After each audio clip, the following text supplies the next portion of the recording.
भगवान है, लेकिन काशी एक अलग है, अयोध्या एक अलग है, वैसे वृंदावन धाम एक अलग है। ये भगवान का धाम है, यहाँ शरीर छोड़ने से भगवान की प्राप्ति होती है। ये दृढ़ विश्वास रखना चाहिए, इसमें संशय नहीं करना चाहिए। समझ पर किसका प्रश्न है? जी महाराज जी, लेकिन कबीरदास जी की अगर जीवनी सुनो तो आप कबीरदास जी हैं?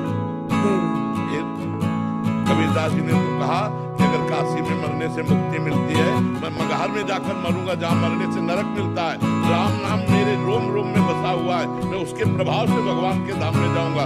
आप विचार करके ध्यान दीजिए, अगर तुम कबीरदास जी की जैसी स्थिति प्राप्त की होते तो तुम्हारा प्रश्न ही न उठता जी।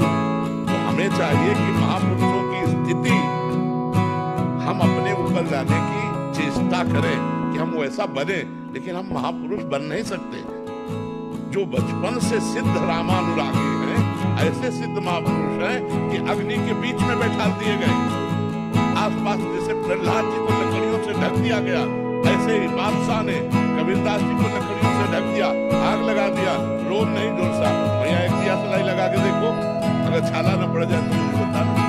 चिघाड़ता हुआ हाथी उनके ऊपर पैर रखने के लिए बबर शेर प्रकट हो गया कबीरदास जी के। आप विचार करके देखो, उनके जैसा महापुरुष कभी युगों में पैदा होता है। जैसे भगवान का अवतार होता है, ऐसे महापुरुषों का अवतार। हम मीरा जी नहीं बन सकते, हम कबीर जी नहीं बन सकते, हम प्रहलाद जी नहीं बन सकते। हम उनकी चरण रज लेकर उनके बताए मार्ग पर चलने की चेष्टा कर सकते हैं। बात समझ रहे? तो कबीरदास जी स्वयं धाम है, उनको धाम की जरूरत है। इसके रोम रोम में राम है, वो तो चाहे जहां शरीर त्यागे हो तो भगवान को प्राप्त होगा। रोम रोम में राम रमे थे कबीरदास, रोम रोम ब्रह्ममय है, वो ब्रह्म स्वरूप थे। तो आप उनकी बात तो अपने जनरल में लाइए मती, वो तो बहुत ऊंची स्थिति के महापुरुष थे। तो भगवान के जो धाम बने हुए हैं, ये भगवान की कृपा है कि जैसे माया है सबको आकर्षित करके नरक ले जाती है। भगवान के कुछ धाम महिमा में ऐसे बने कि अगर हम यहाँ शरीर छोड़े, भगवान का स्मरण करते हुए, इसमें भी भगवान का स्मरण प्रधान है। अगर आपने भगवान का स्मरण नहीं किया, किसी अन्य जीव का किया, तो यही बनोगे, लेकिन कुत्ता बंदर सुअर यही के बनोगे, तुम्हें मोक्ष थोड़ी प्राप्त होगा। मोक्ष प्राप्त होगा भगवान के स्मरण करते हुए शरीर त्याग।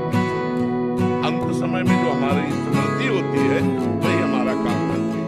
तो अगर वो स्मृति आप एक ऊसर भूमि में, स्मशान में, आप कहीं भी शरीर छोड़े, तो आपका कल्याण हो जाएगा, आपको